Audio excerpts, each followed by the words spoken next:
गाड़ी है। मैंने 36,279 किलोमीटर चला चुका हूँ इस गाड़ी को।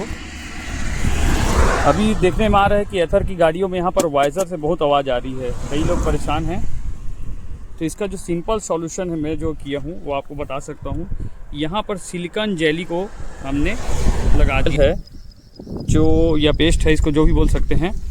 ये आपको हार्डवेयर में मिल जाएगा या किसी एल्यूमिनियम सेक्शन में जो काम करते हैं वहाँ पर आप 10 रुपये में देकर इसको लगा सकते हैं। इसके बाद में गाड़ी में आवाज़ बिल्कुल नहीं आती, बिल्कुल फिक्स हो जाता है। इसमें अगर आप इसका प्रॉब्लम का सॉल्यूशन ढूंढने जाएंगे तो इसके अंदर फोम वगैरह को भर देते हैं, जो इसका परमानेंट सॉल्यूशन नहीं होता है, उसके बाद भी आवाज़ करते रहता है।